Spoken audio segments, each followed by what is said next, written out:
January 17, 1945, Kustrin, Eastern Front. The snow fell in silence over the ruined bridgehead, each flake dissolving against the frozen blood that stained the cobblestones black.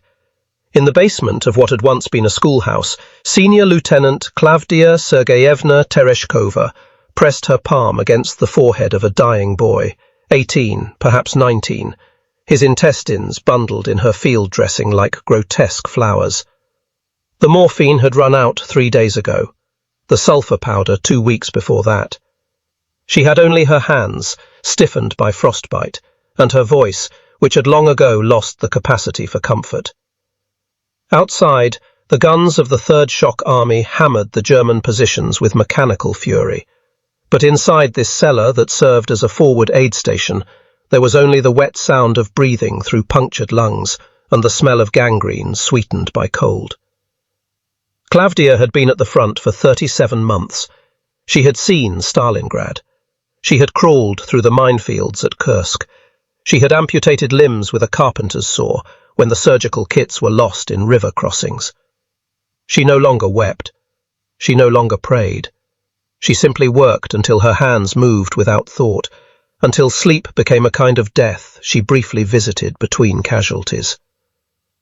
This was the medicine of the Eastern Front, a medicine of scarcity, of improvisation, of watching men die from infections that any provincial doctor in peacetime could have cured with a week's treatment.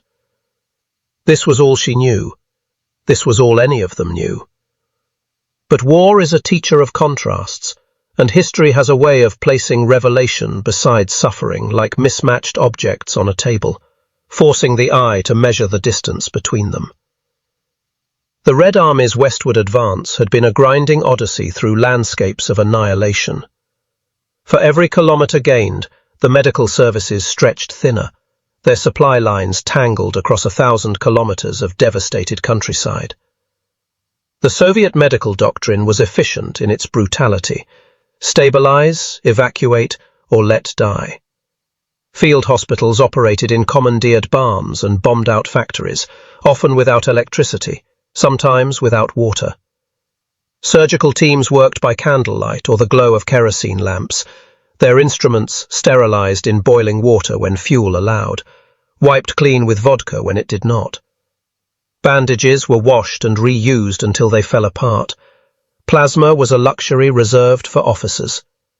Penicillin, the miracle drug whispered about in medical journals that somehow reached the front in tattered packages, was so rare that its distribution required written authorization from divisional commanders. The wounded were fed kasha if they were lucky, black bread softened in hot water if they were not. Cabbage, when available, was considered a feast. Fresh vegetables belonged to a peacetime world that existed only in memory, a world as distant as childhood itself. Klavdia Tereshkova had been a schoolteacher before the war, instructing children in Smolensk on mathematics and basic sciences. She had worn clean dresses and owned 3 pairs of shoes. She had eaten apples in autumn and preserved tomatoes her mother had grown in their small garden.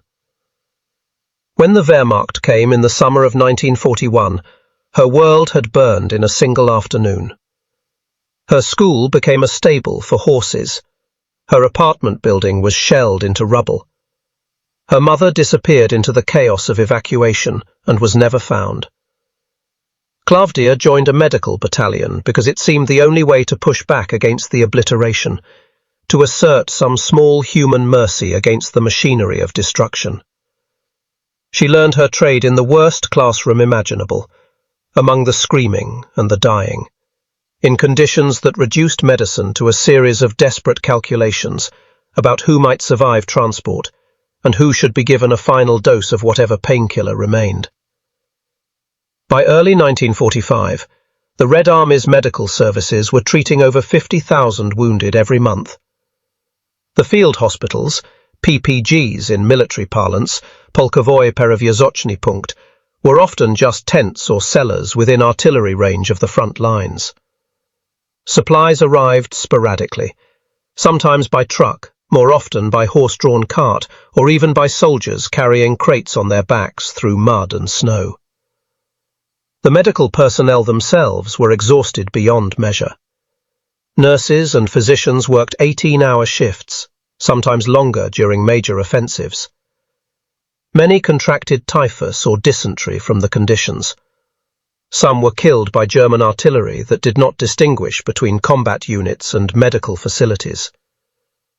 Others simply collapsed at their stations, their bodies surrendering to exhaustion that no amount of will could overcome. Yet they persisted, because the alternative was unthinkable. To stop working meant to abandon men who had entrusted their lives to the promise, however frail, of care. Plavdia had learned to expect nothing. Expectation was a form of hope, and hope was a luxury that led only to disappointment. She expected to be cold. She expected to be hungry. She expected supplies to fail to arrive. She expected the wounded to die despite her efforts. This absence of expectation became a kind of armor, protecting her from the crushing weight of what she witnessed daily. When she lay down on her narrow cot at night, when she had a cot, she did not dream of comfort or abundance. She dreamed of nothing, or of snow falling forever on silent fields. But in February of 1945, something changed. The Americans and British, advancing from the west, had begun to establish liaison points with Soviet forces as the two fronts converged on Germany. The plan called for coordination, for communication, for the eventual meeting of armies that had approached the Nazi heartland from opposite horizons.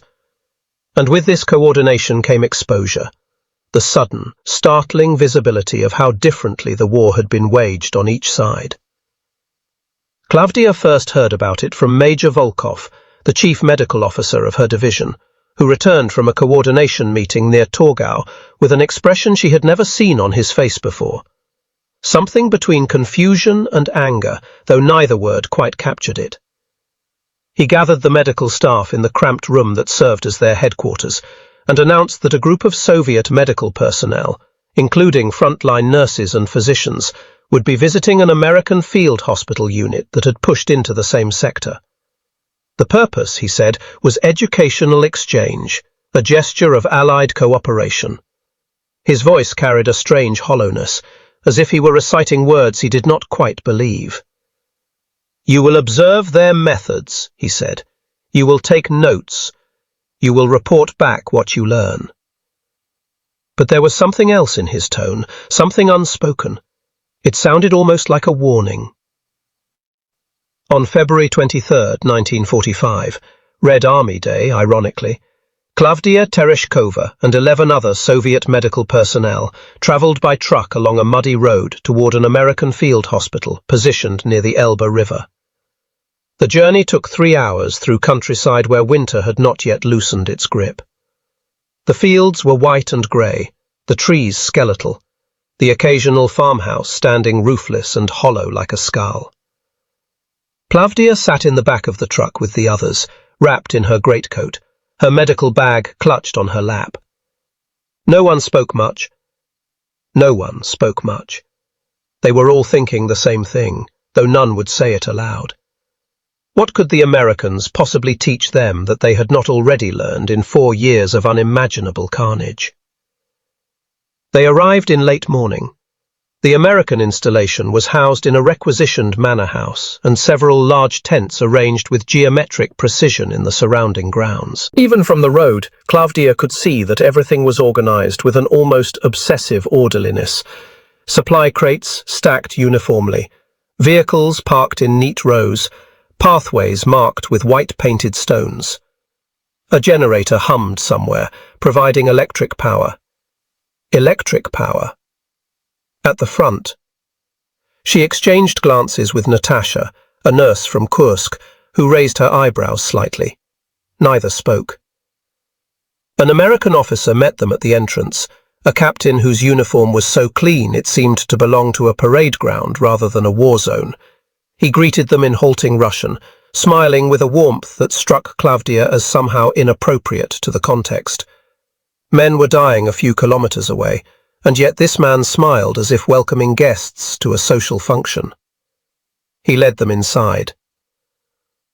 What Claudia saw in the next 4 hours would fracture something fundamental in her understanding of the war, of the world, of the vast gulf that separated ideologies, not through propaganda but through the brute material fact of what each system could provide to its people.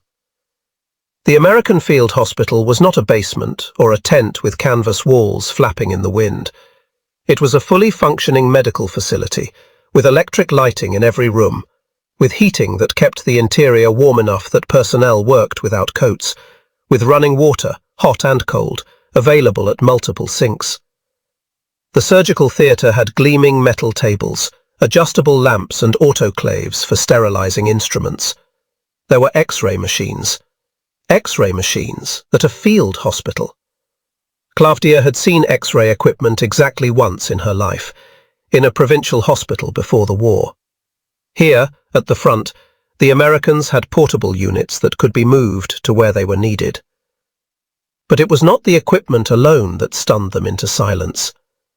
It was the supplies, the abundance, the sheer incomprehensible volume of materials that seemed to exist without limit. Cabinets filled with bandages, fresh, white, sterile, packaged individually. Plasma bottles stacked in refrigerated units, hundreds of them, available for any patient who needed transfusion. Morphine in glass ampules, not counted by the dose but available by the tray. Penicillin, stored in quantities that exceeded what Claudia's entire division had received in the past 6 months. Sulfur drugs, antiseptics, surgical gloves, not washed and reused but disposed of after a single procedure. An American medic casually threw away a pair of gloves, tossing them into a waste bin, and Claudia felt something twist in her chest, a sensation she could not name, somewhere between outrage and grief. They were shown the recovery wards, where wounded men lay in actual beds with clean sheets, 2 blankets each and pillows. Pillows. The Americans had brought pillows to the front. The patients wore hospital gowns, and those gowns would be laundered and replaced. There was a system for everything, for triage, for evacuation, for post-operative care. Nothing was improvised. Nothing was left to chance or scarcity. The American medical staff moved with a calm efficiency that came not from exhaustion pushed beyond endurance, but from having every tool required to do the job properly. And then they were taken to the mess area. This was the moment that broke Claudia Tereshkova. This was the moment that brought tears to eyes that had forgotten how to cry. The Americans served their wounded meals on metal trays with divided sections. There was meat, some kind of beef or pork, cooked and still warm. There was white bread, soft and fresh, not the dense black bread that sat in the stomach like a stone. There were canned fruits, peaches, pears, opened and served in small bowls. And there were vegetables, fresh vegetables, not preserved, not pickled, not withered by storage, fresh carrots, fresh celery, fresh lettuce, tomatoes. An American medical officer explained through an interpreter that the field hospital was supplied by truck convoys that arrived every 3 days, bringing provisions from depots in the rear. Fresh produce was flown in by air when road conditions were poor. Flown in by aeroplane, so that wounded soldiers could eat fresh vegetables. Claudia stood very still, staring at a tray that had been set down on a table as an example. The tomato slices glistened red and impossibly fresh, arranged beside a portion of lettuce that was still crisp, still green. She thought of the boy dying in the basement at Kustrin, his last meal a piece of hard bread soaked in water. She thought of the thousands who had died in her care, their bodies already starving before the wounds even reached them, their immune systems too depleted to fight infections because they had been fed on calories alone, without vitamins, without proper nutrition. She thought of the scurvy cases, the men whose teeth fell out and whose wounds would not heal because their diet lacked even the most basic elements necessary for tissue repair. She thought of the soldiers who survived bullets and shrapnel, only to succumb to pneumonia or sepsis because their bodies had nothing left to give, because the system that sent them to fight had no mechanism to feed them properly, even when they were broken by that fight. The tears came without warning, hot and painful, as if her body were expelling something poisonous that had accumulated too long. She turned away, pressing her hand to her face, ashamed of the display but unable to stop it. Beside her, Natasha was crying too, silently, her shoulders shaking. Major Volkov stood with his hands clenched behind his back, his jaw working as if chewing something bitter. Several of the other nurses wept openly, staring at the trays of food as if they were religious icons, objects of impossible grace. The American officer looked distressed, clearly confused by the intensity of their reaction. He said something to the interpreter, who hesitated before translating. "He asks if you are unwell. He asks if you need to sit down." Klavdia shook her head, unable to speak. How could she explain? How could she convey the universe of difference contained in a single tomato slice? The Americans had fought a war where their wounded were fed fresh vegetables. The Soviets had fought a war where millions of their citizens starved to death, in the same years that soldiers at the front subsisted on bread and kasha. This was not a small detail. This was the entire truth of their respective civilizations, laid bare in a field hospital mess hall. An American medic, a young man who could not have been more than 23 or 24, approached with what appeared to be genuine concern. He handed Klavdia a clean handkerchief, a cloth handkerchief, white and pressed, and said something in English, his tone gentle.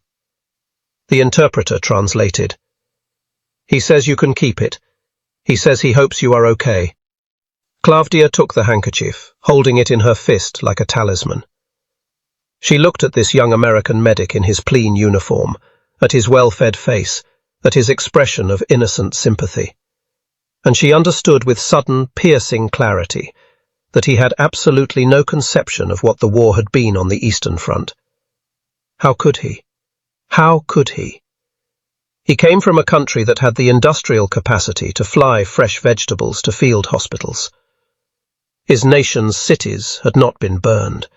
His women had not been raped and murdered by the millions. His children had not starved in sieges. His homeland had not lost 20 million people, 20 million in the span of 4 years. He was kind, and he was generous, and he meant well. And he belonged to a civilization so different from hers that they might as well have been from separate planets.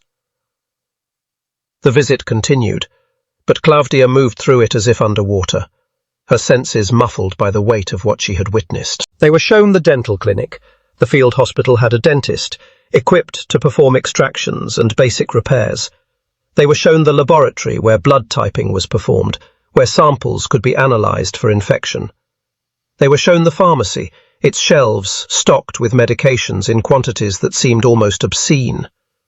At one point, an American physician demonstrated a new portable suction device for clearing fluid from chest wounds. It ran on battery power. Battery power. Portable. For field use. When the tour concluded, the Americans served them lunch, the same meal their wounded received. Klavdia sat at a long table with the other Soviet medical staff, a tray before her laden with food she had not seen in years. She lifted her fork and cut a piece of carrot, slowly, as if performing a surgical procedure. She placed it in her mouth. The texture was firm, slightly sweet. It tasted like peacetime.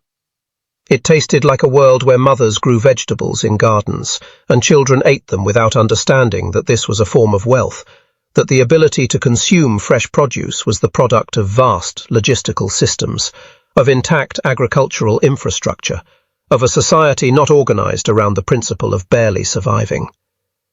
She ate slowly, mechanically, and with each bite she felt the distance between what she had endured and what these Americans took for granted expand into a chasm so wide it could never be bridged by any amount of political rhetoric about Allied solidarity. They were allies, yes. They fought the same enemy, but they did not fight the same war. That was the cruel joke at the heart of the Grand Alliance, the pretense of equivalence when the experiences were so radically incommensurate that even shared victory would mean entirely different things to each side. On the truck ride back to their own lines, no one spoke for a long time. The landscape rolled past, grey and dead, and the silence among them was dense with thoughts that could not be safely articulated.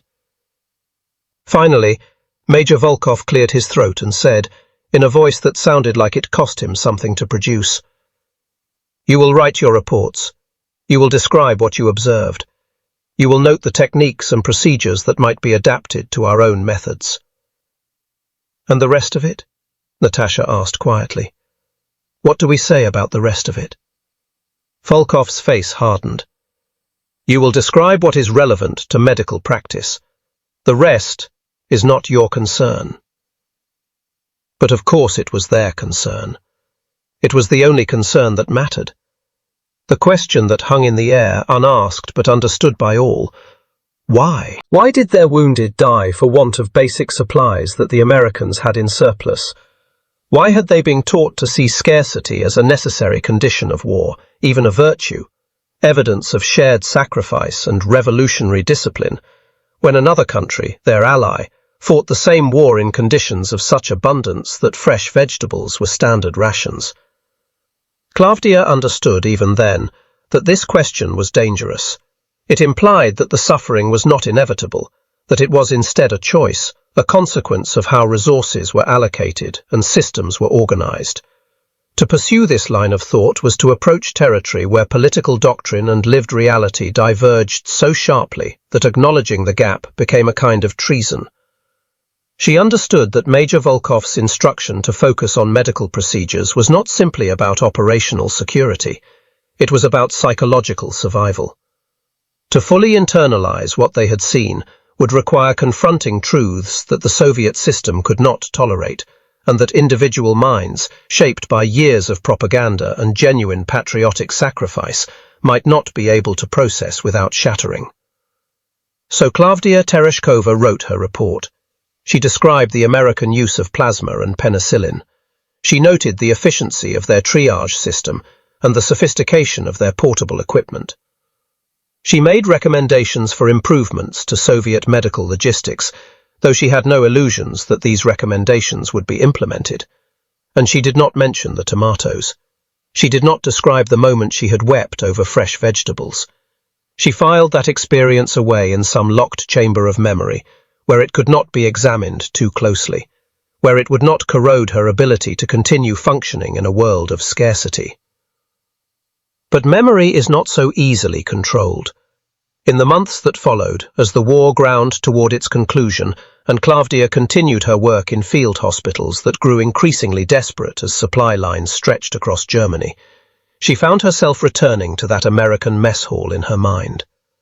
The image of those tomato slices became a kind of recurring dream, appearing unbidden during procedures or in the moments before sleep. They glowed in her imagination with an almost supernatural vividness. Those vegetables, symbols of a civilization's capacity to care for its people, even in extremis.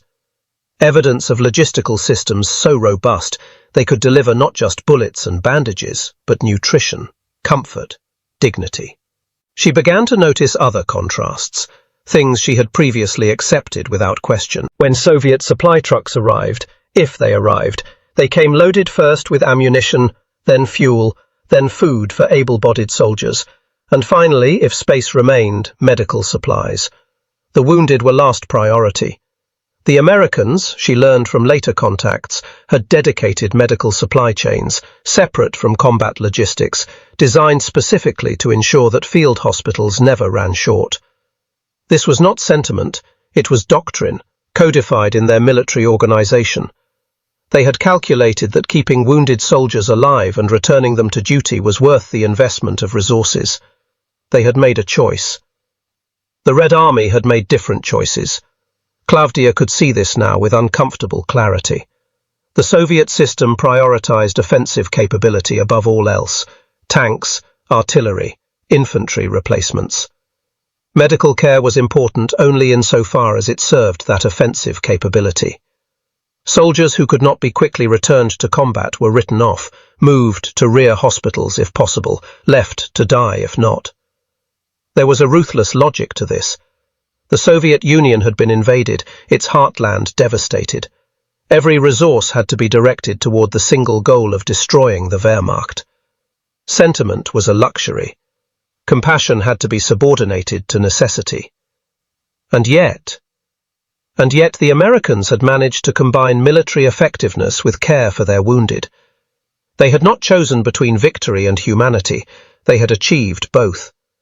This realization did not make Claudia love her country less or admire the Americans more in any simple sense. The Americans had not bled as the Soviets had bled. They had not endured what her people had endured. Their virtue, if it was virtue, was the virtue of those who had never faced the apocalypse. Easy to be generous when your cities still stand. Easy to feed your soldiers fresh vegetables when your farms have not been burned and your farmers have not been slaughtered. She understood this, and yet she could not unknow what she now knew, that scarcity was not the only possible condition of modern war, that the suffering she had witnessed and participated in was not purely the result of German aggression, but also in part the consequence of how the Soviet system had chosen to organize its war effort. By April 1945, the Red Army had reached Berlin.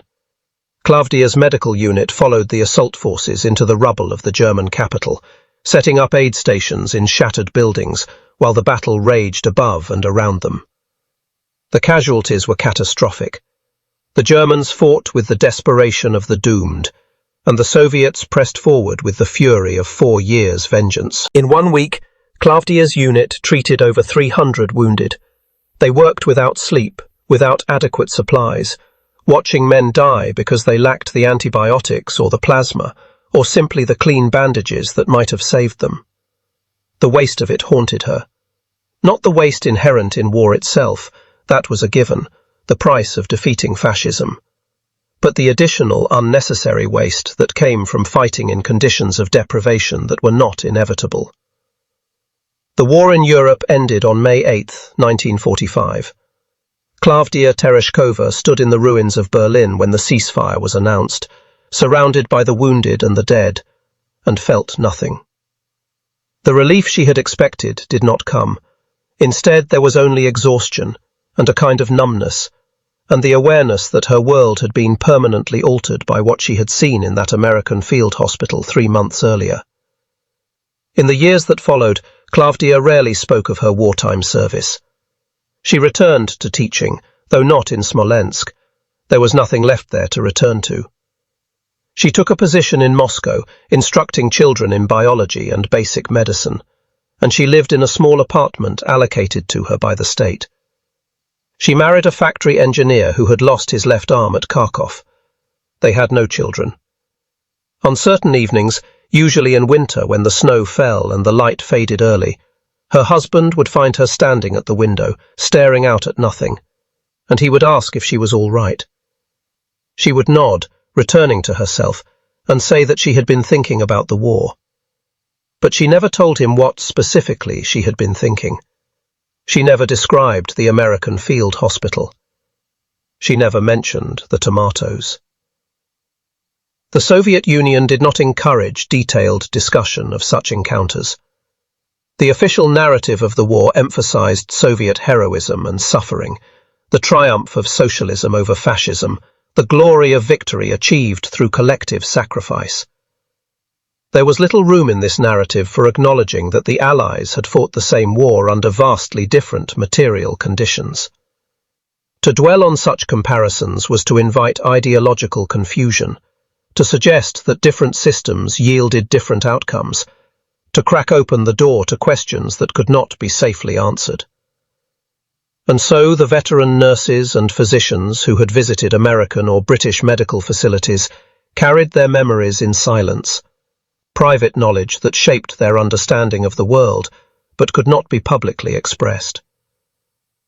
Claudia Tereshkova died in 1979 at the age of 63 of heart failure. Among her effects, her widower found a small cloth handkerchief, yellowed with age, folded carefully and placed in an envelope. There was no note, no explanation. He had never seen it before. He held it for a moment, confused, then placed it back in the envelope and filed it away with her other papers, a mystery he would never solve.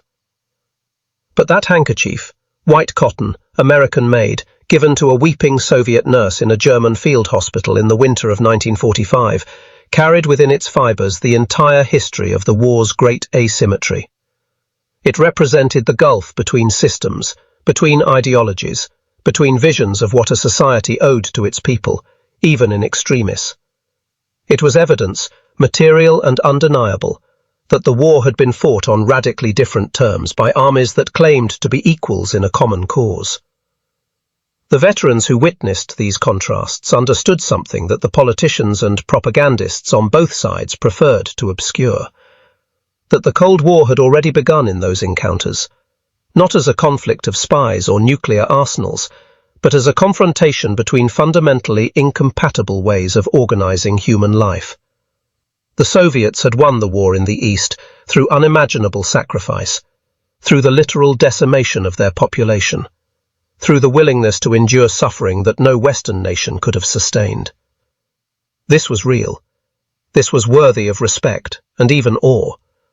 But they had done so within a system that treated its people as expendable resources, that prioritized industrial and military output above individual human welfare, that saw scarcity not as a problem to be solved, but as a condition to be managed through discipline and ideology. The Americans and British had won their part of the war, a smaller part in terms of casualties and destruction, but still significant, within systems that, whatever their flaws and hypocrisies, maintained a baseline assumption that human life had inherent value, worth protecting through investment of resources.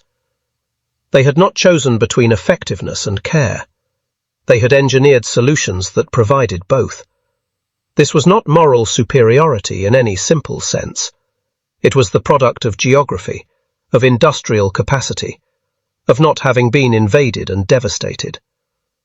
But it was also the product of political and economic systems that, despite their many injustices, operated on principles that left room for the idea that a society's wealth should be used to preserve and comfort its citizens.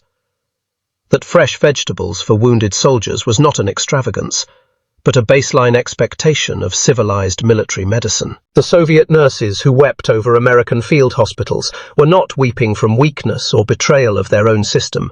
They wept from the sudden, overwhelming recognition of what they had endured unnecessarily, of the degree to which their suffering had been compounded by choices that could have been made differently.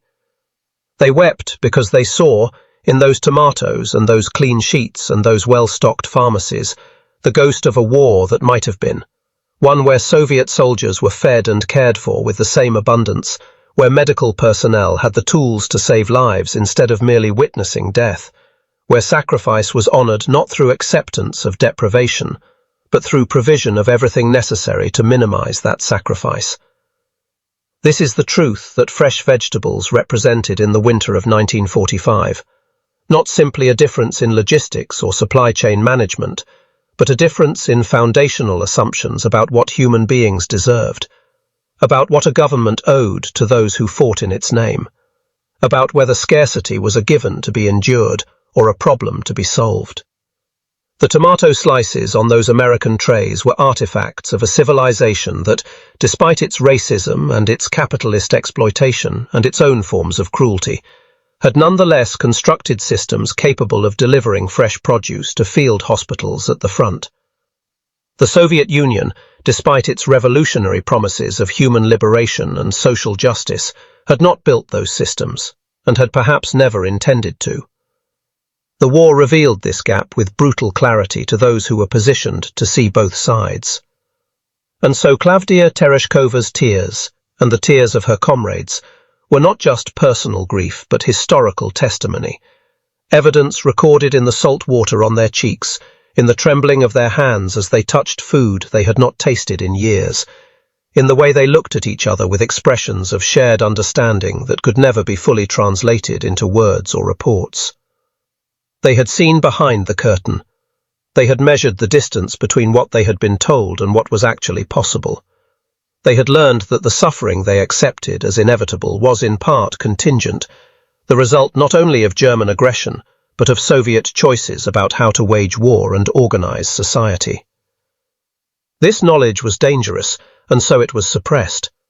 But it lived on in private memory, in the unspoken thoughts of thousands of veterans who had witnessed the same contrasts and drawn their own conclusions. It was part of the invisible architecture of doubt that would, decades later, contribute to the erosion of faith in Soviet promises, to the slow recognition that the gap between ideology and reality was not temporary or attributable to capitalist encirclement, but intrinsic to the system itself.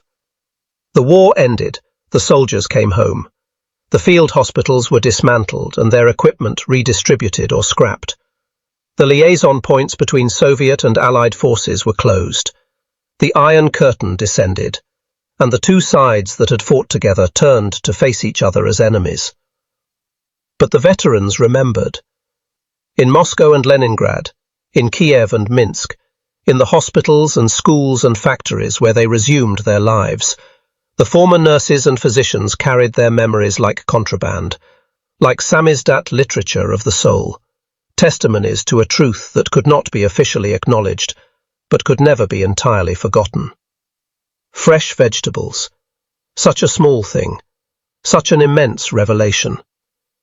In the economy of symbols, in the calculus by which history teaches its lessons through concrete objects, those tomatoes and carrots and lettuce leaves became something more than food. They became evidence. They became the measure by which one civilization could be compared to another, by which promises could be weighed against realities, by which the cost of ideology could be calculated in human terms. They were, in the end, more powerful than any propaganda poster, more persuasive than any political speech, because they were real and present and undeniable. The taste of abundance on the tongue of someone who had known only scarcity, the physical proof that another way was possible, that the war could have been fought differently, that the dead might not have had to die. This is what Klavdia Tereshkova understood as she stood at her window in Moscow on those winter evenings, watching snow fall over the city that had survived the war but had not escaped its costs. She understood that she had been given a glimpse of an alternative world, and that this glimpse was both a gift and a curse. A gift because it revealed possibility, a curse because it revealed what had been denied. She carried this knowledge to her grave, and the handkerchief she preserved was its only monument, a relic of a moment when the veil was lifted, and the true architecture of power and provision was briefly, painfully visible. The tomatoes were real. The tears were real. The gulf between them was the defining truth of the age, the secret history of the war, the story that could not be told, but had to be remembered. And in that remembering, in that preservation of witness, lay the seeds of all that would follow, the questions that could not be silenced forever, the comparisons that could not be unmade, the knowledge that once seen, once tasted, once wept over, could never be completely erased. This was the legacy of fresh vegetables at the front, not nutrition, but revelation, not comfort, but understanding, not just the feeding of the body, but the awakening of the mind to possibilities that ideology insisted could not exist. History is made of such moments, small, intimate, human, when the grand narratives fracture and the lived truth breaks through. Klavdia Tereshkova's tears were one such moment. They testified to a reality larger than any single life, more consequential than any battle.